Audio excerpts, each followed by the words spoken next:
Welcome all of you. मित्रांनो, मागच्या लेक्चरमध्ये आपण प्रागैतिहासिक कालखंड अभ्यासला. ते प्राचीन भारताचं आपलं पहिलं लेक्चर होतं.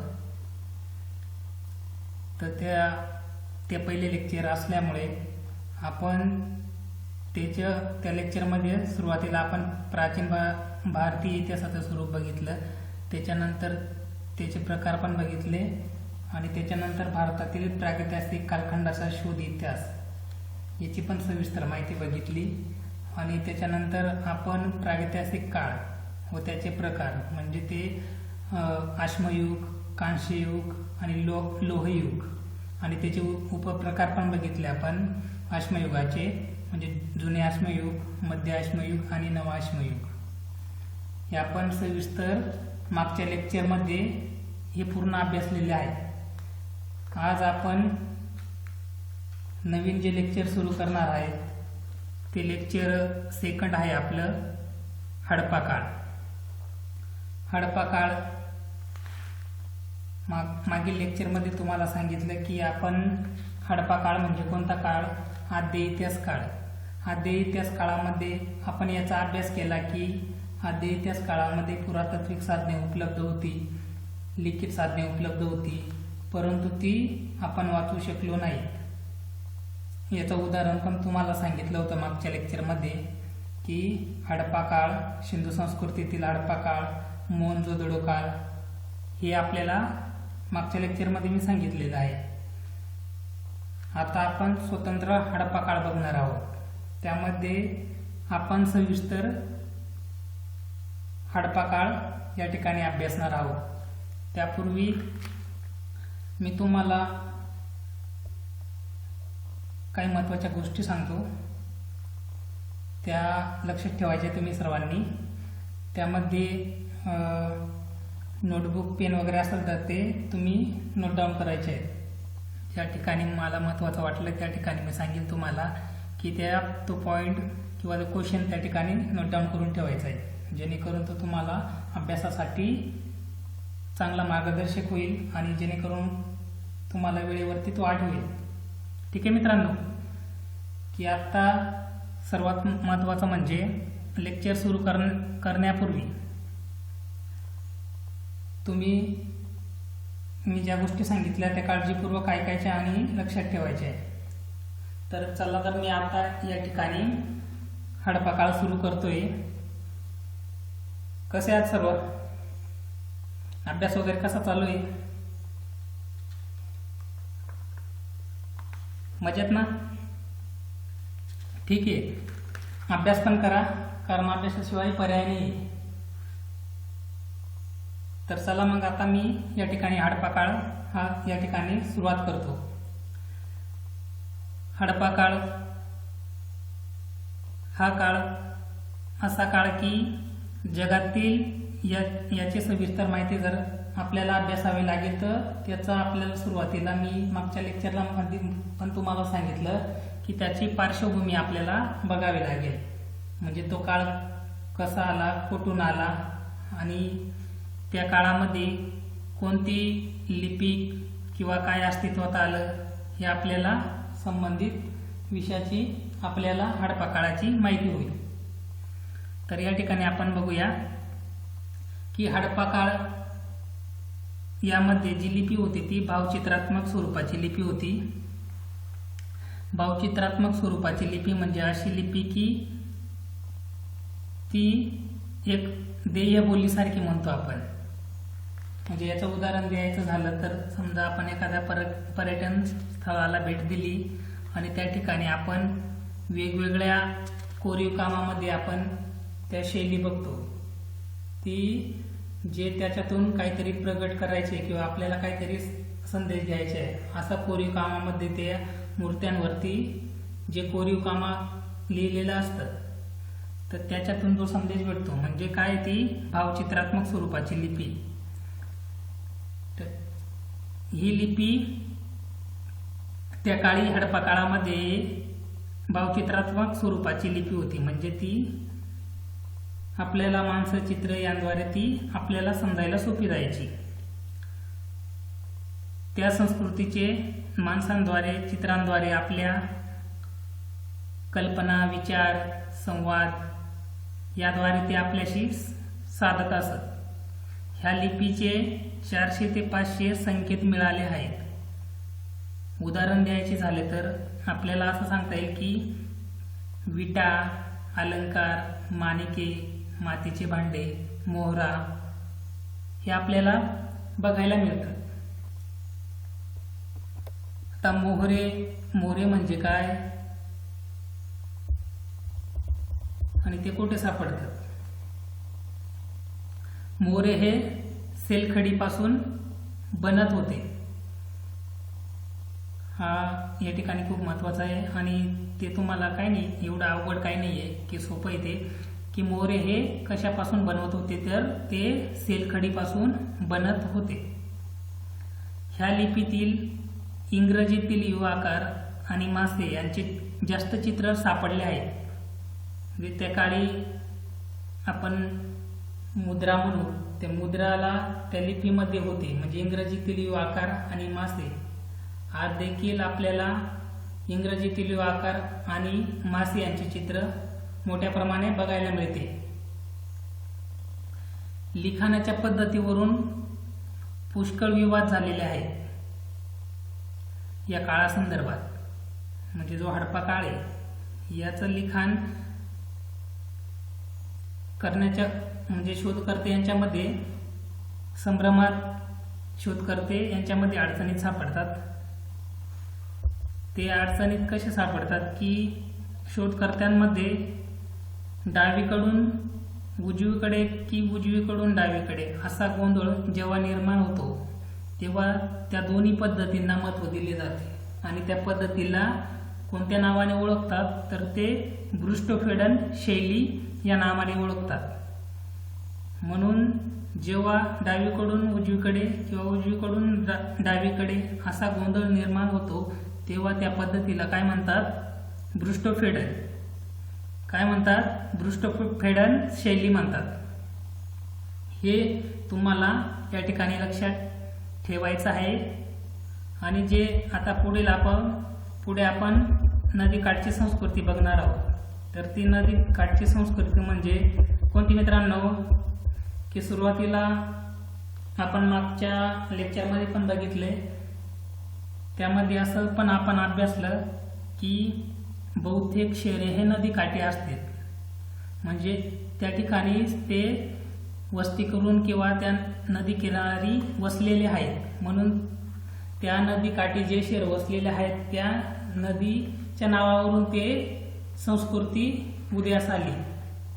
आता या आपण सविस्तर बघणार आहोत की नदी काठाची संस्कृती कुठं कुठं उदयाला आली, त्याविषयी आपण या ठिकाणी बघणार आहोत. हवांगो नदी संस्कृती. हवांगो नदी संस्कृती ही चीनची संस्कृती आहे आणि परीक्षेच्या दृष्टीने हा प्रश्न काही महत्त्वाचा नाही आहे, त्याच्यामुळे जास्त लोड घेण्याचं काही कारण नाही. बिलकुल टेन्शन घ्यायचं नाही, एकदम फ्री या ठिकाणी लक्षात ठेवायचं आहे. आणि याविषयी तुम्हाला तर किरण सरांनी सांगितलेलंच, त्याबद्दल काही चिंता करायची नाही, टेन्शन घ्यायचं नाही, फुल अभ्यास करायचा. आता पुढची जी संस्कृती या ठिकाणी बघणार आहोत ती सिंधू नदी संस्कृती. म्हणजे सिंधू नदीच्या काठावरती जी संस्कृती उदयास आली तिला आपण सिंधू संस्कृती असं म्हणतो. ही सिंधू संस्कृती म्हणजे आपली हडप्पा संस्कृती. आणि पुढची जी संस्कृती आहे ती आपण डजला संस्कृती, तिला आपण फरात संस्कृती असंही म्हणतो. ती कुठं उदयाला आली? ती मेसोपोटामिया, तिला दुसरं नाव आहे सुमेरिया. ती इराकची संस्कृती, म्हणजे तिचा उगम इराकमध्ये झाला आहे. आणि नील नदीच्या काठी जी संस्कृती उदयास आली तिला नील संस्कृती असं म्हणतो. त्या संस्कृतीला मिश्र संस्कृती असं देखील म्हणतो. मिश्र संस्कृती का म्हणतो?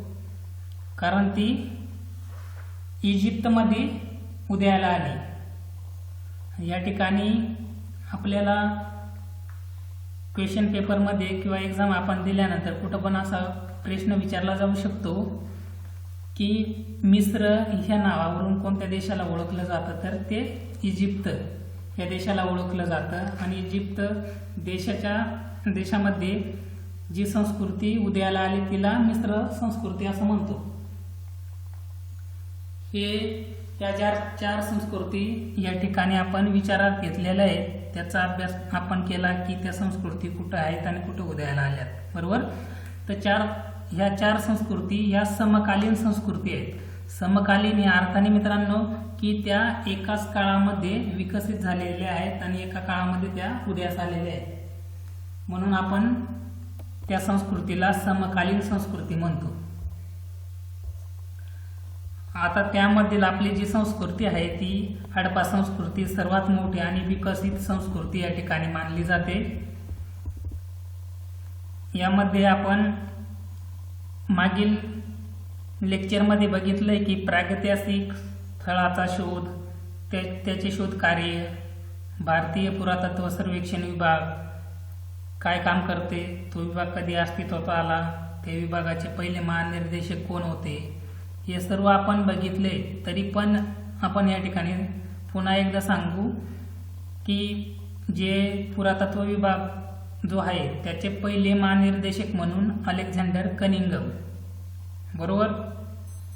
यामध्ये तुम्हाला पण सांगितले मागच्या लेक्चरमध्ये की आपल्याला कुठं गोंधळ होऊ शकतो, कुठं आपण त्या गोष्टी बारकाईने बघितल्या पाहिजे, हे आपण मागच्या पाठामध्ये अभ्यासलेले आहे, ठीक आहे. तर त्यानंतर हा जो विभाग होता भारतीय पुरातत्व सर्वेक्षण विभाग, काही कालानंतर तो त्या विभागाला जॉन मार्शल यांच्याकडे सोपवण्यात आलं आणि तो विभाग जॉन मार्शल यांच्याकडे आल्यानंतर जॉन मार्शल यांच्या निगराणीसाठी आणि त्यांना सहकार्य करण्यासाठी 2 व्यक्तींची नेमणूक करण्यात आली.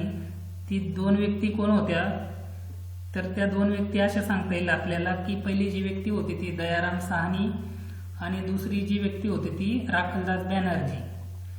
यांना जॉन मार्शल यांच्या निगराणीसाठी किंवा त्यांना सहकार्य करण्यासाठी म्हणा किंवा एक मदतनीस म्हणून, एक सहाय्यक म्हणून त्या ठिकाणी दोघांची नेमणूक करण्यात आली. आता यामध्ये आपल्याला एक क्वेश्चन सर्वात महत्त्वाचं आहे, कारण आपण हडप्पा काळ बघतोय, म्हणजे साहजिकच आहे की आपल्याला हडप्पा संस्कृतीचा पण विचार करावा लागेल.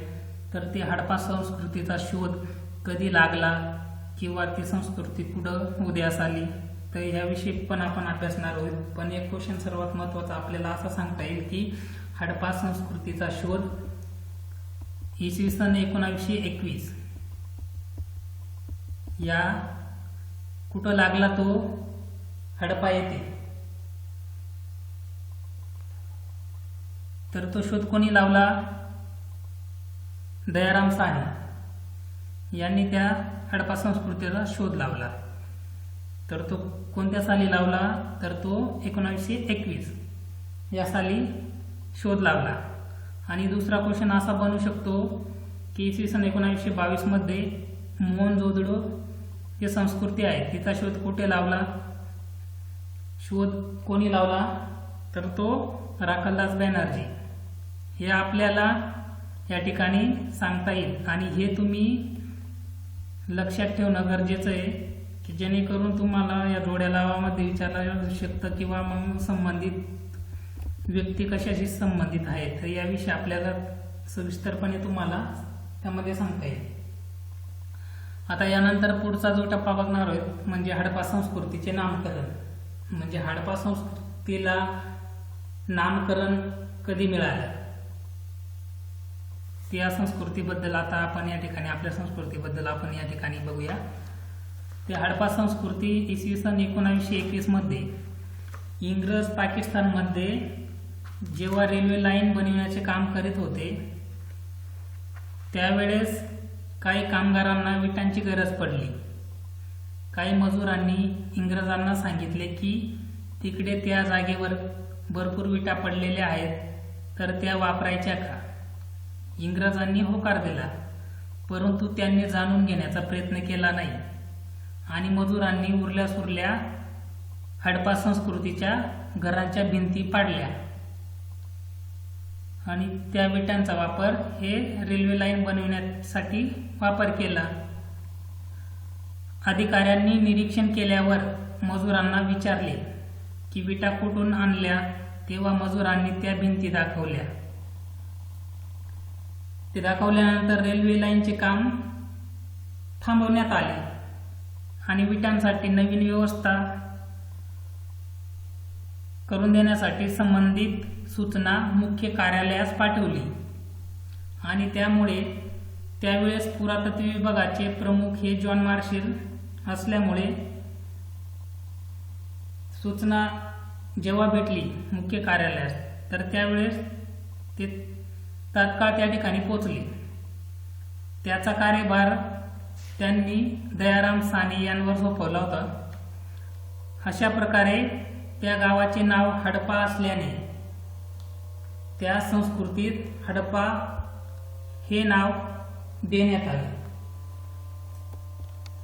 ठीक आहे मित्रांनो, समजलं का या ठिकाणी की हडपा संस्कृती कशी उदयास आली. त्यानंतर आता आपण पुढे सिंधू संस्कृती अभ्यासणार आहोत. आता सिंधू संस्कृतीमध्ये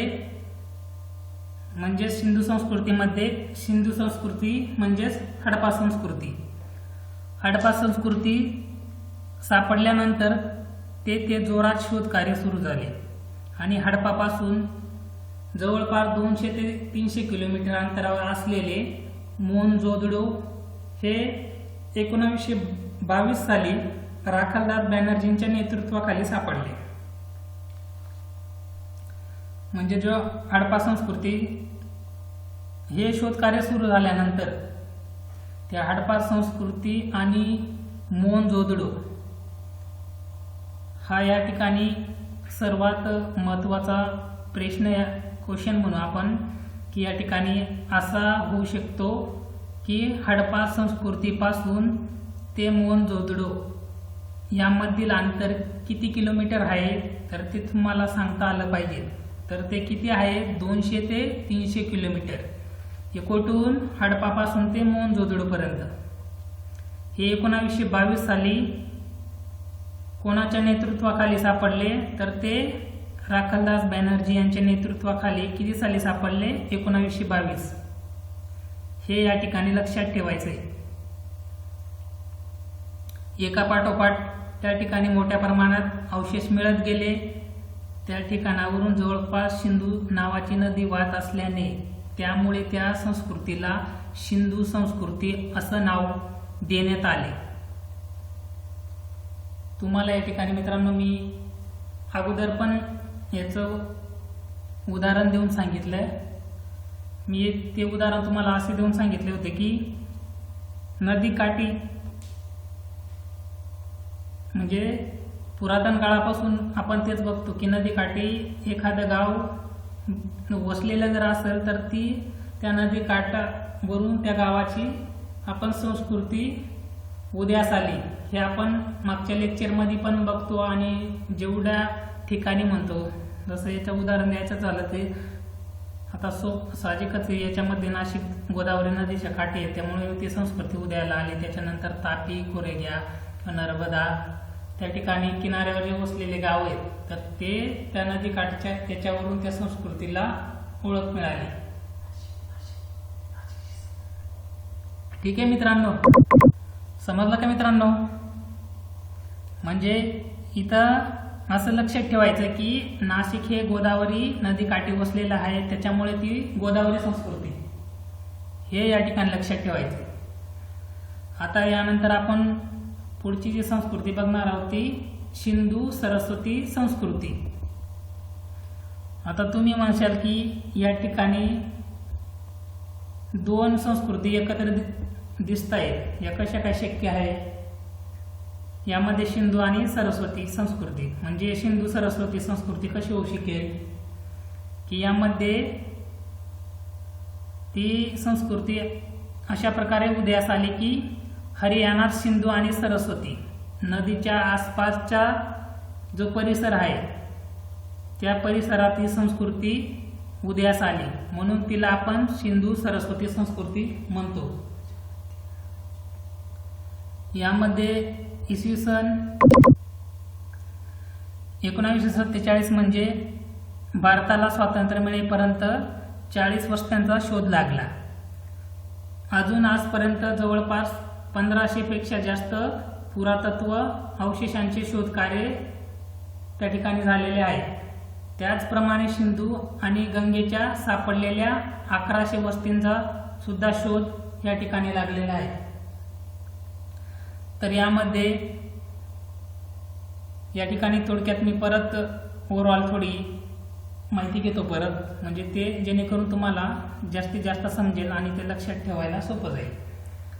की सिंधू सरस्वती संस्कृती म्हणजे अशी की हरियाणात सिंधू आणि सरस्वती नदीच्या आसपास, म्हणजे सिंधू संस्कृती आणि सिंधू आणि सरस्वती नदीच्या मधचा जो भाग आहे त्या भागामध्ये ही संस्कृती उदयास आलेली, म्हणून तिला आपण सिंधू सरस्वती संस्कृती असं म्हणतो. हे या ठिकाणी लक्षात ठेवायचं आहे. आणि सन 1947 म्हणजेच भारताला स्वातंत्र्य मिळेपर्यंत जो काळ होता तोपर्यंत 40 वर्षांचा शोध लागलेला होता. जवळपास 1500 पेक्षा जास्त पुरातत्व अवशेष हे शोध कार्यातून सापडलेले. त्याचप्रमाणे सिंधू आणि गंगेमध्ये सापडलेल्या 1100 वस्तींचा सुद्धा या ठिकाणी शोध लागलेला आहे. हे या ठिकाणी तुम्ही लक्षात ठेवायचं आहे. आता पुढील जी संस्कृती आपण बघणार आहोत ती सिंधू नदी संस्कृती. मित्रांनो, सिंधू नदीच्या किनारी प्रदेशापेक्षा सिंधू नदीचे पात्र हे मोठे आहे. आणि कारण कोणत्याही नदीच्या किनारी प्रदेशापेक्षा त्या नदीचे पात्र हे मोठे असते, त्यामुळे ह्या संस्कृती सिंधू नदी संस्कृती असे म्हणतात. आपण या ठिकाणी तुम्हाला उदाहरण पण मी या ठिकाणी दिलेले अगोदर, तर हे या ठिकाणी लक्षात ठेवायचं आहे की सिंधू नदी संस्कृती म्हणजे सिंधू नदीच्या किनारी प्रदेशापेक्षा सिंधू नदीचे पात्र हे मोठे आहे. कारण कोणत्याही नदीच्या किनारी प्रदेशापेक्षा त्या नदीचे पात्र मोठे असल्याने त्यामुळे त्या संस्कृती सिंधू नदी संस्कृती म्हणतात. ठीक आहे. आता पुढचा पॉइंट आपण जो अभ्यासणार आहोत तो कांस्य संस्कृती. कोणती संस्कृती? कांस्ययुगीन संस्कृती. यामध्ये या संस्कृतीत लोकांनी तांबे आणि टीनचा वापर केला. तांबे आणि टीनचा एकत्रित वापर करून कांस्य धातूची निर्मिती केली आणि रोजच्या दैनंदिन जीवनात त्याचा वापर सुरू झाला. म्हणजे ह्या युगामध्ये आपल्याला तांब्याची भांडी हे वेगवेगळ्या मिश्र धातूचा वापर या ठिकाणी आपल्याला बघायला मिळतो. म्हणून या संस्कृतीत कांस्ययुगीन संस्कृती असे म्हणतात. म्हणून या कांस्य संस्कृतीला कांस्ययुगीन संस्कृती असे नाव देण्यात आले आहे. आता पुढची जी आपण नगर रचना बघणार आहोत ते प्रथम नागरी क्रांती. हडप्पा काळामध्ये नगरांचा उदय सर्वात प्रथम झालेला दिसतो, त्यामुळे ह्या संस्कृतीत प्रथम नगरी क्रांती असेही म्हणतात. हे तुम्ही या ठिकाणी लक्षात ठेवायचं आहे. ते पुन्हा थोडक्यात मी आणखी परत एकदा सांगतो जेणेकरून तुम्हाला ते जास्त लक्षात राहील. प्रथम नगरी क्रांती म्हणजे नगरांचा उदय सर्वात पहिले हडप्पा संस्कृतीत झालेला दिसून येतो, त्यामुळे ह्या संस्कृतीत प्रथम नगरी क्रांती असंही म्हणतात. हे या ठिकाणी तुम्ही पुन्हा लक्षात ठेवायचे. आणि यानंतर आता पुढचा जो भाग बघणार आहेत आपण तो कालक्रम किंवा कालनिर्धारण. हडप्पा संस्कृती चांगल्या प्रकारे समजण्यासाठी काळानुसार दोन भाग करू. एक रेडिओ कार्बन प्रक्रिया आणि दुसरी इतिहासकारांच्या मतानुसार. यामध्ये सुरुवातीला आपण पहिली प्रक्रिया या ठिकाणी बघूया. पहिली जी आहे ती रेडिओ कार्बन प्रक्रिया. ही रेडिओ कार्बन प्रक्रिया यामध्ये C14 आहे, त्याचा वापर जीवाश्माचे वय मोजण्यासाठी या ठिकाणी करतात आणि त्यानुसार ह्या हडप्पा संस्कृतीचे 3 भाग पडतात. तर पहिला जो भाग आहे तो पूर्व हडप्पाई भाग, यालाच आपण बाल्यावस्था पण म्हणतो. जवळ याचा कालावधी इसवी सन पूर्व 3500 ते इसवी सन पूर्व 2600. आता दुसरा जो भाग आहे तो परिपक्व हडप्पाई भाग, हिलाच आपण तारुणावस्था म्हणतो. इसवी सन पूर्व 2600 ते इसवी सन पूर्व 1900. यानंतर तिसरा जो भाग आहे तो उत्तर हडप्पाई भाग, यालाच आपण वृद्ध अवस्था म्हणतो. याचा कालावधी इसवी सन पूर्व 1900 ते इसवी सन पूर्व 1300. यानंतर आता आपण पुढचा भाग अभ्यासणार आहोत इतिहासकारांच्या मतानुसार. तर तो सुरुवातीला आपण बघणार आहोत सर मार्टियर व्हीलर यांच्या मते ही संस्कृती इसवी सन पूर्व 2500 ते इसवी सन पूर्व 1500 मध्ये उदयास आली होती. त्यानंतर जे दुसरं आहे ते D.P. अग्रवाल यांच्या मतानुसार ही संस्कृती इसवी सन पूर्व 2350 ते इसवी सन पूर्व 1750. यानंतर तिसरा जे आहे ते मेके यांच्या मतानुसार ही संस्कृती इसवी सन पूर्व 2800 ते इसवी सन पूर्व 2500. आणि यानंतरचा जो इतिहासकार आहे तो मार्शल यांच्या मतानुसार इसवी सन पूर्व 3250 ते इसवी सन पूर्व 1750. असं वेगवेगळे इतिहासकारांनी आपलं मन मांडलेले आहे या ठिकाणी. ते कशा संदर्भात? हडप्पा संस्कृती संदर्भात. हे या ठिकाणी लक्षात ठेवायचं आहे, हा कालावधी आणि या संस्कृती संबंधित. आता पुढची जी संस्कृती आहे ती सिंधू संस्कृतीतील जमाती. सिंधू संस्कृतीतील जमाती आपण या ठिकाणी आता अभ्यासणार आहोत. यामध्ये पहिली जी आपण बघणार आहोत ती प्रोटो ऑस्ट्रेसाइड ही जमात कुठं सापडते तर ती सिंधू संस्कृतीत येणारी पहिली जाती ती मध्य भारतात सापडते. त्यानंतर ती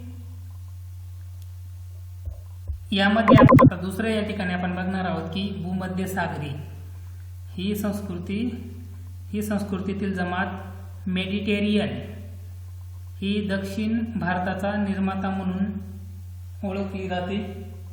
सर्वात महत्त्वाचा प्रश्न या ठिकाणी आहे तो तुम्ही या ठिकाणी लक्षात ठेवायचा आहे. तो कोण? तर दक्षिण भारताचा निर्माता म्हणून ओळखला जातो. तो कोण ओळखला जातो? मेडिटेरियन ही जमात ही ओळखली जाते. त्यानंतर आता पुढची जमाती आपण या ठिकाणी बघणार आहोत की यामध्ये की मंगोलाइट हा सुद्धा महत्त्वाचा क्वेश्चन या ठिकाणी आहे. मंगोलाइट हे उपहिमालय क्षेत्रातून स्थलांतर झालेली जमात आहे. हे या ठिकाणी तुम्ही लक्षात ठेवायचं आहे. आणि पुढची जी जमात आहे ती अल्पाईन ही जी जमात आहे ती मध्य गंगा आणि निम्न गंगेच्या खोऱ्यातून ह्या जमातीचे स्थलांतर झालेले आहे. हे या ठिकाणी तुम्ही विशेष लक्षात ठेवायचं आहे. आणि यानंतर आता आपण हडप्पाचे सुरुवातीकरण म्हणजे हडप्पाचे सुरुवातीकरण यामध्ये आपण हे बघणार आहोत की हडप्पा संस्कृतीच्या सुरुवातीकरणावरून आपल्याला बरेच काही वादविवाद बघायला मिळतात. त्यात प्रामुख्याने विदेशी मते आणि देशी मते असा वादविवाद आपल्याला बघायला मिळतो। त्यानुसार पहिलं जे आहे ते मार्टिमर, व्हीलर आणि दुसरं गार्डियन, चाइल्ड आणि मैके ह्या विदेशी जाणकारांनुसार हडप्पाचे सुरुवातीकरण मेसोपोटेमिया मधून झालेले असावे असा इतिहासकारांच्या ह्या ठिकाणी मत त्यांनी मांडलेलं आहे। तर हडप्पा आणि मोहनजोदडो यांच्या पुराव्यानुसार हडप्पाचे सुरुवातीकरण हे स्थानीय क्षेत्राकडून झालेले असावे असे मत हे वेगवेगळे जे ह्या ठिकाणी जाणकार दिलेले आहेत त्यांचं ह्या ठिकाणी या स्वरूपाचं मत त्यांनी मांडलेलं आहे। विदेशी मतानुसार हडप्पा संस्कृतीने सर्व काही मिळवलेले आहे ते मेसोपोटेमियाकडून, उदाहरणार्थ अन्नगार, चबुतराला मेसोपोटेमियामध्ये जिगुरत ह्या नावाने ओळखलं जात। या ठिकाणी या नावाने चबुतराला मेसोपोटेमिया मध्ये जगुरत ह्या नावाने ओळखलं जातं। जगुरत या ठिकाणी तुम्ही लक्षात ठेवायचंय। मी तुम्हाला परत दोनदा का सांगितलं की हा महत्वाचा क्वेश्चन आहे, हे तुम्हाला विचारलं जाऊ शकतं, त्यामुळे हे लक्षात ठेवायचं तुम्ही। त्यामुळे विदेशी मतानुसार हडप्पा संस्कृती ही मेसोपोटामियामधून तयार झालेली आहे। ही संस्कृती कशापासून तयार झालेली आहे? ते मेसोपोटामियापासून तयार झालेली संस्कृती आहे। या हडप्पाच्या सुरुवातीकरणाच्या वादावरूनच प्रमाणित झालेल्या काही गोष्टींवरून असे समजते की हडप्पाचे सुरुवातीकरण हे मेसोपोटामियामधून झालेले नाही। त्या गोष्टी ह्या पुढील ग्राफद्वारे दाखवलेल्या आहेत, तर तो ग्राफ मधून आपण या ठिकाणी व्यवस्थित समजून घेऊया। अर्थात ते कशा प्रकारे ते या ठिकाणी मी तुम्हाला एक सविस्तर या ठिकाणी सांगतो। लिपीचा आधार घेऊन मेसोपोटेमिया मध्ये की लाक्षर तर हडप्पा मध्ये भावचित्रात्मक स्वरूपाची दिसते।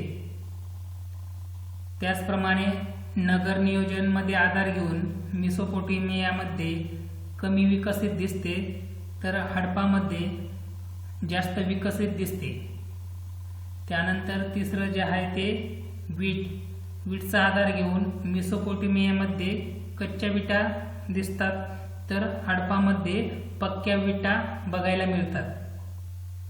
त्यानंतर चौथं जे आहे ते पूजा भवनचा आधार घेऊन मेसोपोटेमियामध्ये अवशेष मिळाले आणि हडप्पामध्ये मिळाले नाही, हे या ठिकाणी लक्षात ठेवायचे आहे। आणि पुढचं जे आहे ते मोहरचा आधार घेऊन मेसोपोटेमियामध्ये बेलनाकार बघायला मिळते, तर हडप्पामध्ये चौकोन स्वरूपाचे आपल्याला बघायला मिळते, हे या ठिकाणी लक्षात ठेवायचं आहे। आणि त्याच्यानंतर आता पुढे आपण बघणार आहोत की ताम्रपाषाणकालीन कृषी संस्कृती।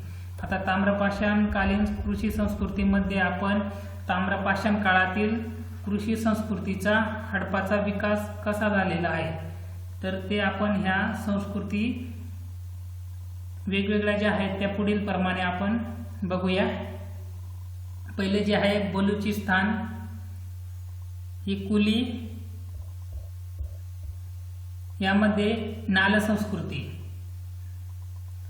म्हणजे बलुचिस्तान मधील कुली या ठिकाणी नाल संस्कृती बघायला मिळते। आणि राजस्थान मध्ये सोती संस्कृती, त्याचप्रमाणे चौहुंदडो येथे झाकर संस्कृती बघायला मिळते, तर हडप्पा येथे सिंधू संस्कृती आपल्याला बघायला मिळते। सिंधू संस्कृती आणि सोदी संस्कृती यामधील समानता म्हणजे मातीच्या भांड्यांवरील आणि मडक्यांवरील नक्षीकाम।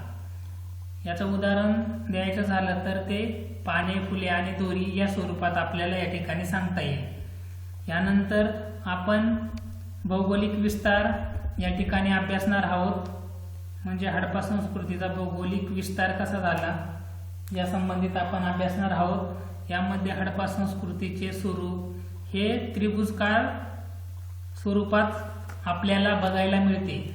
कोणत्या स्वरूपामध्ये? त्रिभुजकाळ स्वरूपात बघायला मिळते। आतापर्यंत 1500 पेक्षा जास्त अवशेष या ठिकाणी सापडलेले आहेत। सुरुवातीला तिच्या क्षेत्रफळाचा विस्तार हे 13 लाख चौरस किलोमीटर होता। त्याचा विस्तार किती होता मित्रांनो? तर तो 13 लाख चौरस किलोमीटर होता। आता सध्याच्या स्थितीत तो विस्तार किती आहे? तर तो विस्तार आहे 20 लाख चौरस किलोमीटर। हे तुम्ही या ठिकाणी लक्षात ठेवायचं आहे। यानंतर आता आपण स्वातंत्र्यानंतर भारतातील सर्वात जास्त उत्खनन कोठे झाले आणि ते किती टक्के झाले हे आपण या ठिकाणी अभ्यासणार आहोत। यामध्ये आपल्याला असं सांगता येईल की स्वतंत्र भारतानंतर जास्त उत्खनन हे गुजरातमध्ये झाले। कुठं झाले? तर ते गुजरातमध्ये। तर ते किती टक्के झालेले आहे ते उत्खनन? तर ते 80% झालेले आहे। गुजरातमधील हे अवशेष सरस्वती आणि तिच्या उपनद्या यांच्या खोऱ्यात मिळाले आहेत।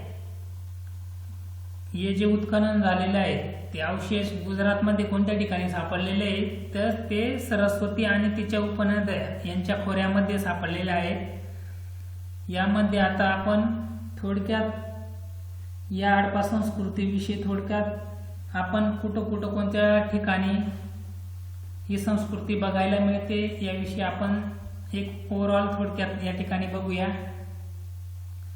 ते पहिले जे आहे ते हडप्पा संस्कृतीचे सर्वात उत्तरेकडील टोक म्हणजे कोणत्या नावाने ओळखलं जातं? ते मांडा चिनाब या ठिकाणी। तर दुसरं जे आहे ते हडप्पा संस्कृती सर्वात दक्षिणेकडील टोक। हडप्पा संस्कृतीचे दक्षिणेकडील टोक विचारलं तर ते दैमाबाद म्हणजे गोदावरी, ते आपल्याला महाराष्ट्रामध्ये बघायला मिळते। आणि हडप्पा संस्कृतीचे सर्वात पूर्वेकडील टोक जर ते विचारलं तर ते आलमगीरपूर, हे कुठं आहे? मेरठ। हे मेरठला दुसरं नाव हिंडन, आणि ते कुठं आहे? तर उत्तर प्रदेश या राज्यामध्ये आहे।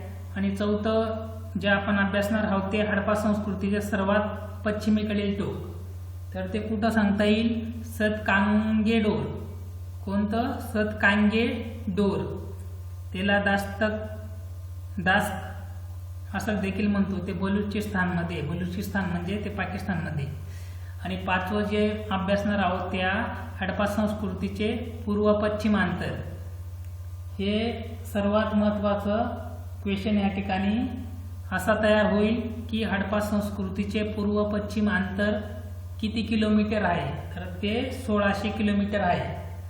त्यानंतर 6वं जे आहे ते हडप्पा संस्कृतीचे दक्षिणोत्तर अंतर जर विचारलं तर ते तुम्हाला असं सांगता येईल की हडप्पा संस्कृतीचे दक्षिणोत्तर अंतर हे 1400 किलोमीटर आहे। तर तेच भारताचं विचारल्यानंतर